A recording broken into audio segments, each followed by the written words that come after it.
تیسری بات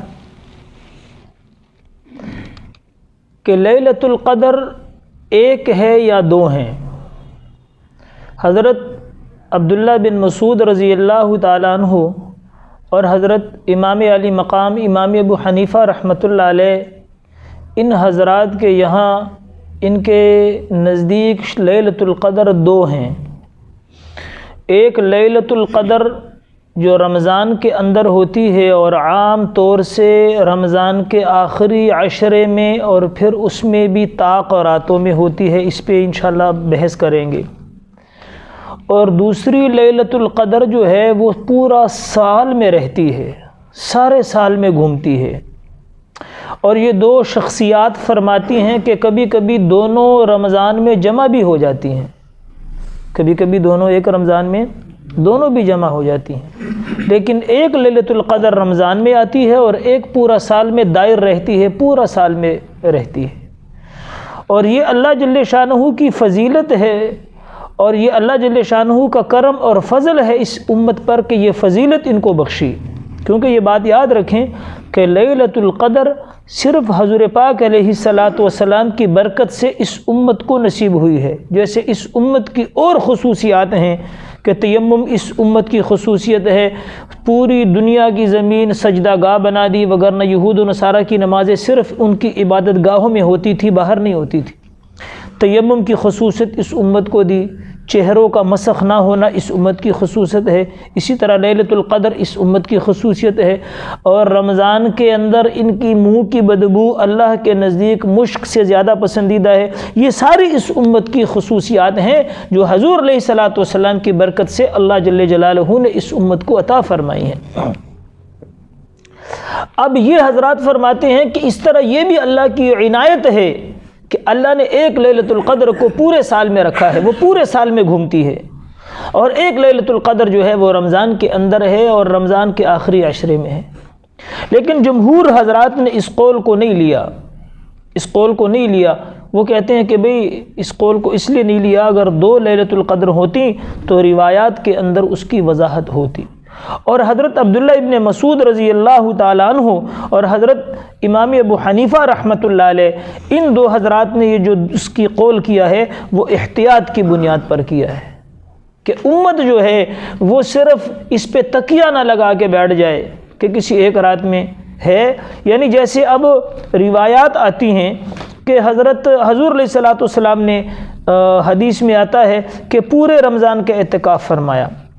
پہلے عشرے کا آپ نے اعتکاف فرمایا، اس میں لیلۃ القدر آپ کو علامت نہیں دکھائی گئی، آپ نے 10 دن پورے ہونے کے بعد وہ آپ کے لیے جو ایک چمڑے کا اندر مسجد نبوی کے اندر ایک خیمہ بنایا جاتا تھا، اس میں سے آپ نے سر مبارک باہر نکال کے کہا کہ ہم نے لیلۃ القدر کی تلاش کے لیے اعتکاف کیا تھا، لیلۃ القدر نہیں ملی، اللہ جل شانہ نے جبرائیل علیہ الصلاۃ والسلام کو بھیج کر مجھے بتایا ہے کہ اس میں نہیں تھی، تو میں اگلے عشرے کا بھی اعتکاف کروں گا، جو اعتکاف کرنا چاہیں وہ کر لیں، جو گھر جانا چاہیں چلے جائیں۔ کچھ لوگ چلے گئے، زیادہ تر بیٹھے رہے، اعتکاف کیا۔ آخری دوسرا عشرہ جب مکمل ہوا پھر آپ علیہ الصلاۃ والسلام نے وہی بات فرمائی، اور آپ نے کہا کہ مجھے ایک علامت بتائی گئی ہے کہ اس رات کی علامتوں میں سے یہ ہوگی کہ میں فجر میں کیچڑ میں سجدہ کروں گا، فجر کی نماز میں سجدہ کیچڑ کے اندر کروں گا۔ تو حضور علیہ الصلاۃ والسلام کے زمانے میں مسجد نبوی وہ تو ایک چھپر تھا،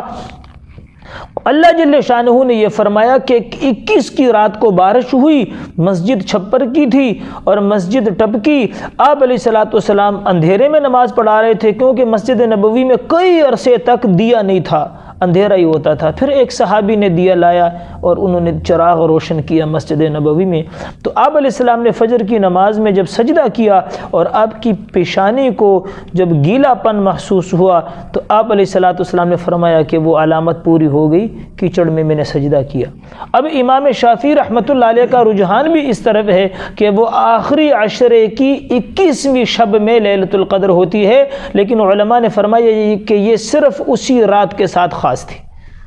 ہر سال میں یہ نہیں ہوگی۔ اسی طرح حضرت ابی بن کعب رضی اللہ عنہ کا یہ ہے، وہ کہتے ہیں کہ بھئی 27 کی رات کو ہوتی ہے، شب قدر لیلۃ القدر جو ہے وہ 27 رات کو ہوتی ہے۔ اب ان سے حضرت زر بن حبیش رحمہم اللہ تبارک و تعالی، یہ حضرت عبداللہ ابن مسعود رضی اللہ تعالیٰ عنہ کے خاص شاگرد تھے، تو انہوں نے حضرت ابی ابن کعب رضی اللہ عنہ سے، ابھی آپ نے بخاری میں پڑھا کہ اس امت کے سب سے بڑے قاری ابی ابن کعب رضی اللہ تعالیٰ عنہ، سب سے بڑے قاری، تو ان سے کہا کہ سوال بھی کیا اور اعتراض بھی کیا، سوال بھی کیا اور اعتراض بھی کیا کہ بھئی آپ کہتے ہیں کہ 27 کو ہے، آپ یہ بات کیسے دعوے سے کہہ سکتے ہیں، آپ یہ بات کیسے دعوے سے کہہ سکتے ہیں؟ تو انہوں نے فرمایا کہ ہم نے اس رات کو، اللہ کے نبی نے ایک علامت بتائی تھی کہ شب قدر کی علامتوں میں سے ایک علامت یہ بھی ہے کہ جس رات کو شب قدر ہوتی ہے اس دن جب صبح سورج نکلتا ہے تو بغیر شعاعوں کے نکلتا ہے، ایک علامت یہ بھی ہے۔ اور بعد نے لکھا ہے کہ اس کی ایک علامت یہ بھی ہے کہ وہ رات معتدل ہوتی ہے، نہ ٹھنڈی ہوتی ہے نہ گرم ہوتی ہے۔ اور بعد نے لکھا ہے کہ اس رات میں ہر چیز سجدے میں چلی جاتی ہے، حتیٰ کہ چوپائے بلکہ درخت بھی سجدے میں گر جاتے ہیں۔ لیکن علماء نے لکھا ہے کہ اس کا تعلق کشف سے ہے، جو حضرات اہل کشف ہوتے ہیں ان کو یہ محسوس ہوتا ہے، ہر آدمی کے لیے یہ علامت نہیں ہے۔ بعد نے لکھا ہے کہ سمندروں کا پانی عام طور پہ کڑوا ہوتا ہے، نمک ایسے ہوتا ہے جیسے نمک بہت زیادہ ڈل گیا ہو، لیکن حضور نے فرمایا کہ اس دن جو ہے وہ سمندر کا پانی، ایک بزرگ کہتے ہیں کہ ہم نے 23 یا 21 کی شب کو ہم نے سمندر کا پانی چکھا تو وہ میٹھا تھا، اس بات کی علامت ہے کہ یہ بھی شب قدر تھی۔ تو یہ علامتیں اللہ کے نبی نے فرمائی، اور جیسے شروع میں ہم نے عرض کیا کہ طبیعتوں کے جس آدمی کا جس طرف رجحان تھا آپ علیہ الصلوۃ والسلام نے ان کو وہیں قول کہہ دیا۔ تو حضرت ابی بن کعب رضی اللہ عنہ نے کہا کہ اس ذات کی قسم، اس ذات کی قسم جس کے قبضے میں میری جان ہے، کہ حضرت عبداللہ ابن مسعود رضی اللہ عنہ کو پتہ ہے، ان کو پتہ ہے، لیکن وہ اس لیے نہیں کہتے کہ امت جو ہے وہ تکیہ لگا کے نہ بیٹھ جائے، بلکہ امت کے عبداللہ ابن مسعود نے فرمایا، اور امام صاحب نے دیکھے، آپ ان کی گہرائی کو دیکھیں کہ انہوں نے فرمایا کہ امت صرف ایک عشرے کی ایک رات پہ تکیہ لگا کے نہ بیٹھ جائیں، پورا سال تہجد پڑھیں، پورا سال اللہ کے یہاں راتوں کو کھڑے ہو کر قیام کریں، تاکہ جب یہ احتمال ہوگا کہ پورے سال میں ہے تو پورا سال عبادت ہوگی۔ اور جب ہم ایک عشرے کی ایک رات کو متعین کر لیں گے، جیسے ہمارے یہاں پر بعض لوگوں نے 27ویں رات کو متعین کر لیا ہے کہ 27ویں شب کو مساجد میں چراغاں ہوتا ہے اور بتیاں جلائی جاتی ہیں اور پہلے سے انتظام کیا جاتا ہے، اور ساری رات لاؤڈ اسپیکروں کے اوپر انسانوں کو، مسلمانوں کو تنگ کیا جاتا ہے۔ ہاں دیکھیں، اگر آپ نے متعین بھی کر لیا ہے کہ 27ویں شب ہے تو دیکھیں کہ اسپیکر کھول کے اور پھر لوگوں کو تنگ کرنا یہ کہاں سے آیا؟ اگر کسی کو تکلیف ہے تو شرعیت نے، اسلام نے قرآن کی تلاوت کی اجازت نہیں دی۔ اگر آپ تلاوت کر رہے ہیں اور کسی کو تکلیف ہو رہی ہے تو شرعیت آپ کو اجازت نہیں دیتی کہ آپ تلاوت زور سے کریں، چاہے جائے کہ آپ اسپیکر کھول کے نعتیں پڑھیں یا اسپیکر کھول کے بیان کریں، اس کی شریعت آپ کو کب اجازت دے گا؟ حضرت عمر بن عبدالعزیز رحمۃ اللہ علیہ مسجد میں آئے، ایک ساتھی تلاوت زور سے فرما رہے تھے، آپ نے کندھے پہ ہاتھ رکھا اور 2 جملے فرمائے، اگر اللہ کے لیے تلاوت کر رہے ہو تو خاموشی سے کرو، وہ تو نحن اقرب الیہ من حبل الورید، تو قریب ہے شارک سے بھی، اور فرمایا اگر لوگوں کے لیے کر رہے ہو تو پھر تلاوت کا کوئی فائدہ نہیں ہے۔ تو یہی بات ہمیں سوچنی چاہیے کہ ہم اگر اسپیکر کھول کے لوگوں کو دیکھیں، بلڈ پریشر کے مریض ہوتے ہیں، دل کے مریض ہوتے ہیں، گھر میں بچے ہوتے ہیں، اسلام اس کی اجازت نہیں دیتا کہ آپ لاؤڈ اسپیکر کھول کے پورے محلے کو سر پہ اٹھا لیں۔ ایک تو یہ سب سے بڑی غلطی ہے، دوسرا یہ کہ 27ویں شب کو متعین کرنا، ہم نے شروع میں عرض کیا، اللہ کے نبی کو اللہ نے نہیں بتایا، اس کو پوشیدہ رکھا۔ مشکات کی روایت ہے، حدیث نمبر 2095، حضور علیہ الصلوۃ والسلام لیلۃ القدر، شب قدر کی اطلاع دینے کے لیے امت کے لیے باہر تشریف لائے، دیکھا کہ 2 آدمیوں میں جھگڑا ہو رہا ہے، آپ علیہ الصلوۃ والسلام نے چھڑوایا، تسلیہ کروایا، اور پھر حضور پاک علیہ الصلوۃ والسلام نے فرمایا کہ میں اس لیے نکلا تھا کہ میں تمہیں شب قدر کی تعیین بتا دوں، لیکن وہ اللہ نے دو بندوں کے جھگڑے کی وجہ سے، لڑائی کی وجہ سے اللہ نے وہ تعین مجھ سے بلا دی، اور خود حضور علیہ الصلوۃ والسلام کی حدیث ہے، حدیث نمبر ہم نے بتا دی، الفاظ دیکھ لیں کہ یہ تعین کا اٹھا لینا کیا بعید ہے کہ اللہ کے علم میں بہتر ہو۔ جب اللہ کے نبی فرما رہے ہیں کہ اللہ نے تعین اٹھا لی، اب قیامت تک اللہ اس کی تعین نہیں کروائیں گے، اللہ نے تعین اٹھا لی ہے، مجھے بتایا تھا، مجھ سے بھی بلا دیا، اللہ نے اپنے حبیب کے ذہن سے بھی اس بات کو بلا دیا اور تعین بھی اٹھا لی، اور اللہ کے حبیب، اللہ کے محبوب نے فرمایا کہ کیا بعید ہے کہ یہ تعین کا اٹھا لینا بہتر ہو، اس لیے اللہ نے اٹھا لی۔ تو جب اللہ کے نبی کو پتہ نہیں تھا، پھر یہ تکیہ لگانا اور 27ویں رات کو متعین کر کے اسی رات کے اندر لوگوں کو بھی تنگ کرنا اور چراغاں مساجد میں کرنا، یہ کس حدیث سے ثابت ہے؟ یہ کہاں کا اسلام ہے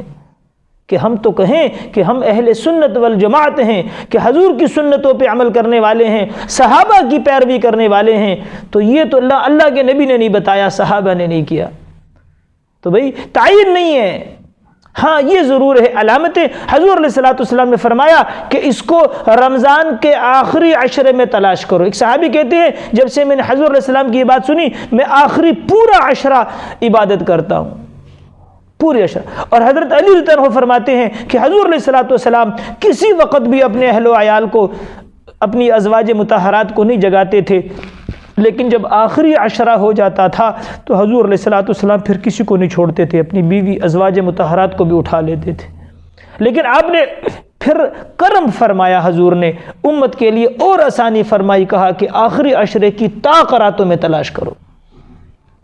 آخری عشرے کی طاق راتوں میں تلاش کرو۔ اب طاق راتوں میں بھی دو احتمال ہیں، اگر چاند کا مہینہ دیکھیں پورے عشرہ، یہ بھی سمجھنے کی بات ہے کہ طاق راتیں دیکھیں، اب یہ مہینے کی تعین نہیں ہوتی۔ ہم نے شروع میں عرض کیا کہ رمضان کے مہینے کی عجیب ساخت اللہ نے بنائی ہے کہ یہ اکثر اور بیشتر 29 کا پورا ہوتا ہے، کبھی کبھار جا کے یہ 30 کا پورا ہوتا ہے۔ تو اگر چاند 29 کا ہوگا تو طاق راتیں 21، 23، 25، 27، 29 آئیں گی، اور اگر چاند 30 کا ہوگا تو پھر طاق راتیں 22، 24، 26، 28 آئیں گی۔ تو معلوم ہو، اور یہ تعین کسی کو بھی نہیں کہ یہ چاند کتنے کا پورا ہوگا، یہ 29 کا ہوگا کہ 30 کا۔ تو دیکھیں 21، 23، 25، 27، 29 طاق راتیں، 30 کا ہوگا تو 22، 24، 26، 28، کوئی رات بچ گئی؟ کوئی رات نہیں بچی۔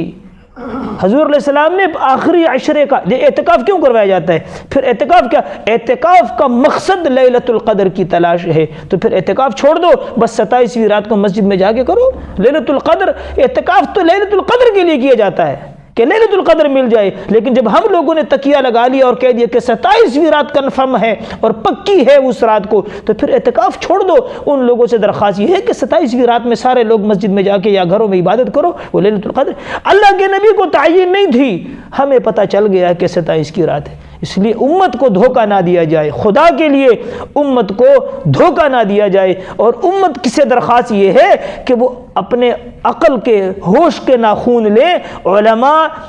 حقہ سے جا کر پوچھیں کہ بھئی کون سی رات ہے۔ تو دیکھیں اللہ کے نبی نے پورے عشرے کا اعتکاف فرمایا، اور یہی حضور علیہ السلام کی عادت مستمرہ تھی، آپ آخری عشرے کا اعتکاف فرماتے تھے، اور حضور علیہ السلام نے فرمایا کہ طاق راتوں میں اس کو تلاش کرو۔ اور علماء نے دیکھا اگر 29 کا ہو تو 21، 23، 25، 27، 29 طاق بنے گی، اور اگر چاند 30 کا ہوا تو 22، 24، 26، 28، کوئی رات بچی؟ کوئی رات بھی نہیں بچی۔ کیا مطلب ہے؟ وہ صحابی اس مسئلے کو حل کر رہے ہیں، وہ کہتے ہیں کہ جب سے میں نے حضور علیہ السلام سے سنا ہے تو میں آخری عشرے کو، مکمل عشرے کو عبادت میں گزارتا ہوں، طاق راتوں کا اعتبار نہیں کرتا، کیونکہ طاق راتوں کا اعتبار حضور نے تو جو فرمایا اگر 29 کا ہو، 30 کا ہو، یہ پتہ تو آخر میں چلے گا، اس لیے پورے عشرے میں عبادت کرنی چاہیے اور کسی رات پہ تکیہ نہیں لگانا چاہیے۔ یہی عبداللہ ابن مسعود یہ بات کر رہے ہیں کہ وہ پورے سال میں دائر رہتی ہے کہ لوگ پورا سال اللہ کی عبادت کریں،